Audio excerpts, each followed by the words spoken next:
അസ്സലാമു അലൈക്കും. കാലിക്കറ്റ് ഫ്ലേവേഴ്സിലേക്ക് എല്ലാവർക്കും സ്വാഗതം. ഇന്ന് നമ്മൾ നല്ലൊരു കേക്കാണ് ഉണ്ടാക്കാൻ പോണത്. ബേക്കറി സ്റ്റൈലിലുള്ള അല്ലെങ്കിൽ ബേക്കറിയിൽ നിന്നൊക്കെ വാങ്ങുന്നതിനേക്കാളും നല്ല ടേസ്റ്റിലുള്ളൊരു ടീ കേക്ക്. ഓവണും ബീറ്ററും ഒന്നും യൂസ് ചെയ്യുന്നില്ല. നമ്മൾ മിക്സിയിലാണ് ഇൻഗ്രീഡിയൻസ് ഒക്കെ അടിച്ചെടുക്കുന്നത്. ഒരു പാനിലാണ് ഇത് ബേക്ക് ചെയ്തെടുക്കുന്നത്. വളരെ സിമ്പിളാണ്. അപ്പോൾ നമുക്ക് വേഗം റെസിപ്പിയിലേക്ക് പോവാം. ബിസ്മില്ലാ. അപ്പോൾ നമ്മൾ ടീ കേക്കിൻ്റെ ബാറ്റർ റെഡിയാക്കാൻ വേണ്ടിയിട്ട് ഞാനത് മിക്സിൻ്റെ ജാർ എടുത്തിട്ടുണ്ട്. ഇതിലേക്ക് നമുക്ക് 2 മുട്ട പൊട്ടിച്ചത് ഒഴിച്ചു കൊടുക്കാം.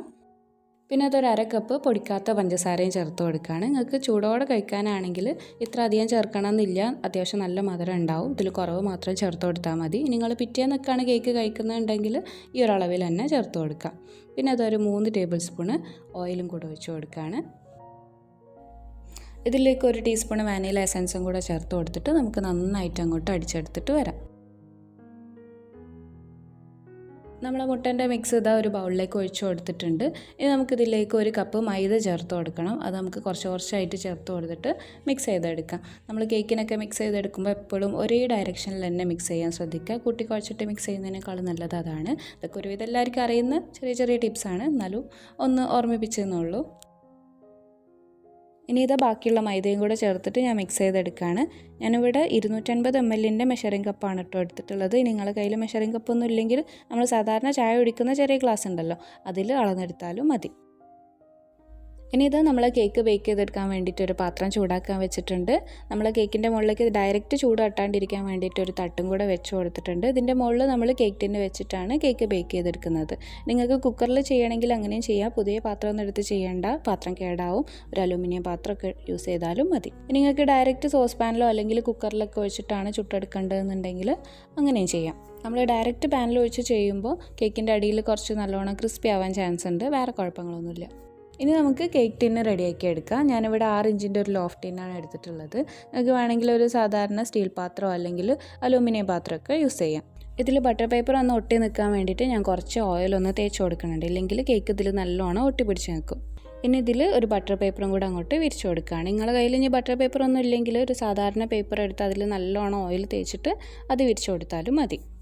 ഇനി ഇതൊരു പാത്രത്തിലേക്ക് 1/2 കപ്പ് പാൽ ഒഴിച്ചു കൊടുക്കുകയാണ്. ഇതിലേക്ക് 1 ടേബിൾ സ്പൂണ് ബട്ടറും കൂടെ ചേർത്ത് കൊടുക്കുക. നിങ്ങളുടെ കയ്യിൽ ബട്ടർ ഇല്ലെങ്കിൽ 1 ടേബിൾ സ്പൂണ് നെയ്യ് ചേർത്ത് കൊടുത്താലും മതി. നെയ്യിൻ്റെ ടേസ്റ്റ് ഇഷ്ടമില്ലെങ്കിൽ 1 ടേബിൾ സ്പൂണ് ഓയിൽ ചേർത്ത് കൊടുത്താലും മതി. പക്ഷേ നമ്മൾ നെയ്യോ ബട്ടറോ അങ്ങനെ എന്തെങ്കിലും ചേർത്തിട്ട് കേക്ക് ഉണ്ടാക്കിയെടുക്കുമ്പോൾ കേക്കിന് നല്ലൊരു ടെക്സ്ചറും കിട്ടും. അതേപോലെ തന്നെ നല്ല മോയിസ്റ്റ് ആയിട്ടുള്ള കേക്ക് റെഡിയാക്കി എടുക്കാൻ പറ്റും. ഇനി നമുക്ക് ഈ പാലൊന്ന് നന്നായിട്ട് അങ്ങോട്ട് തിളപ്പിച്ചെടുക്കാം. അപ്പോൾ അത് നമ്മളെ പാൽ നല്ലോണം തിളച്ച് കിട്ടിയിട്ടുണ്ട്. ഈ ചൂടോടുകൂടി തന്നെ നമുക്ക് നേരെ നമ്മൾ കേക്ക് ബാറ്ററിലേക്ക് അങ്ങോട്ട് ഒഴിച്ചു കൊടുക്കാം. പെട്ടെന്ന് തന്നെ നമുക്ക് മിക്സ് ചെയ്തെടുക്കാം. ഈ ഒരു സമയം നമ്മൾ കേക്ക് ബാറ്റർ ചെറുതായിട്ടൊന്ന് കുക്കായി വരും. നമ്മൾ നല്ല ചൂടുള്ള പാലല്ല ഒഴിച്ചിട്ടുള്ളത്, അതുകൊണ്ട് തന്നെ കുറച്ചൊന്ന് തിക്കായി കിട്ടുകയും ചെയ്യും.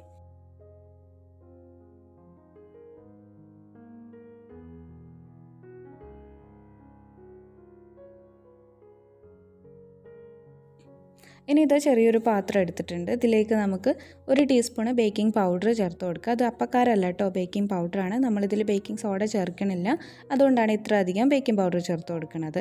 ഇനി ഇതിലേക്ക് ഒരു നുള്ളു ഉപ്പും 1 ടീസ്പൂൺ വിനീഗറും കൂടെ ചേർത്ത് കൊടുക്കാം. ഇപ്പോൾ തന്നെ കണ്ടില്ല, അത് നല്ല പോലെ അങ്ങോട്ട് പതഞ്ഞ് വരുന്നുണ്ട്. ഇനി ഇത് നമുക്ക് നല്ലോണം അങ്ങോട്ട് മിക്സ് ചെയ്തെടുത്തിട്ട് നമ്മൾ കേക്ക് ബാറ്ററിലേക്ക് ഒഴിച്ചു കൊടുക്കാം. ഇനി ഇത് നമുക്ക് നല്ലോണം അങ്ങോട്ട് മിക്സ് ചെയ്തെടുക്കാം. കുറേ അധികം സമയമൊന്നും മിക്സ് ചെയ്യരുത്. നമ്മൾ ബേക്കിംഗ് പൗഡർ ചേർത്ത് കൊടുത്തിട്ട് കുറേ മിക്സ് ചെയ്താൽ നമ്മൾ വിചാരിച്ച പോലെ അതിൻ്റെ എഫക്റ്റ് കിട്ടിയെന്ന് വരില്ല. നമുക്കിനി ഇത് വേഗം കേക്ക് ടിന്നിലേക്ക് അങ്ങോട്ട് ഒഴിച്ചു കൊടുക്കാം. ഇനി ഇതിൽ എയർ ബബിൾസ് ഒക്കെ പോയി കിട്ടാൻ വേണ്ടിയിട്ട് നമുക്കിതുപോലെ നല്ലോണം അങ്ങോട്ട് തട്ടി കൊടുക്കാം. അല്ലെങ്കിൽ പിന്നെ കേക്ക് ബേക്കായി വരുമ്പോൾ അതിൻ്റെ ഉള്ളിൽ വലിയ ഹോൾസ് ആയിട്ട് കാണും.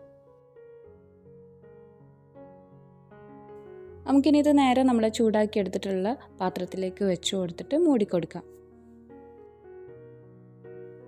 ഇതിൻ്റെ മൂടിക്ക് പകരം ഞാൻ കാസ്റ്റ് അയണിൻ്റെ പാന് നല്ലോണം ഒന്ന് ചൂടാക്കി എടുത്തിട്ട് അതുകൊണ്ടാണ് മൂടിക്കൊടുക്കുന്നത്.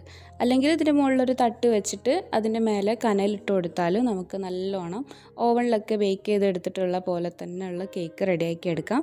മേലൊക്കെ നല്ല കളറായി കിട്ടുകയും ചെയ്യും. അപ്പോൾ അങ്ങനെയൊക്കെ സൗകര്യം ഉണ്ടെങ്കിൽ അങ്ങനെ ചെയ്ത് നോക്കാം കേട്ടോ.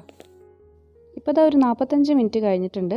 നമ്മൾ കേക്ക് നല്ലോണം പൊന്തി വന്നിട്ടുണ്ട്. മേലൊക്കെ നല്ലോണം ഡ്രൈ ആയി കിട്ടിയിട്ടുണ്ട്. നമുക്കുള്ളിൽ വെന്തിട്ടുണ്ടോ എന്ന് അറിയാൻ വേണ്ടിയിട്ട് ഒരു സ്ക്യൂർ കൊണ്ടൊന്ന് കുത്തി നോക്കാം. അപ്പോൾ ഇതാ സ്ക്വയർ നല്ല ക്ലിയർ ആയിട്ടാണ് വന്നിട്ടുള്ളത്. കേക്കിൻ്റെ പൊടിയാണ് ഇതിൽ പറ്റി പിടിച്ചിട്ടുള്ളത്, ഒട്ടിപ്പിടിക്കണമൊന്നുമില്ല. അപ്പോൾ നമ്മൾ കേക്ക് കുക്കായിട്ടുണ്ട്. ഇനി നമുക്കിതൊന്ന് മാറ്റാം.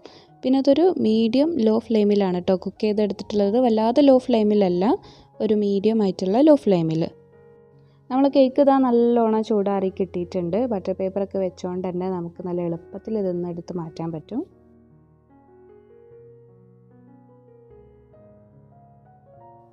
ഇതാ നല്ല സോഫ്റ്റായി കിട്ടിയിട്ടുണ്ട്. നമ്മൾ സ്പോഞ്ച് കേക്കൊക്കെ പോലെ ഒരു സ്പോഞ്ചി ടെക്സ്ചർ അല്ല കേട്ടോ അതിന്, നല്ലൊരു മോയ്സ്റ്റ് ആയിട്ടുള്ള നല്ല സോഫ്റ്റ് ആയിട്ടുള്ള കേക്കാണ്. അപ്പോൾ എല്ലാവർക്കും നമ്മളെ കേക്ക് ഇഷ്ടമായിട്ടുണ്ടാവും എന്ന് വിചാരിക്കണം. നമ്മൾ ബേക്കറിയിൽ നിന്നൊക്കെ വാങ്ങി കഴിക്കുന്നതിനേക്കാളും ടേസ്റ്റാണ് കേട്ടോ വീട്ടിൽ ഉണ്ടാക്കിയെടുക്കുമ്പോൾ. അപ്പോൾ ഉണ്ടാക്കി നോക്കിയിട്ട് അഭിപ്രായങ്ങളൊക്കെ അറിയിക്കുന്നു പ്രതീക്ഷിക്കണം. വീഡിയോ ഇഷ്ടമായെങ്കിൽ ഒന്ന് ലൈക്ക് ചെയ്യുക. ചാനൽ ഇതുവരെ സബ്സ്ക്രൈബ് ചെയ്തിട്ടില്ലെങ്കിൽ ഒന്ന് സബ്സ്ക്രൈബ് ചെയ്ത് സപ്പോർട്ട് ചെയ്യണം.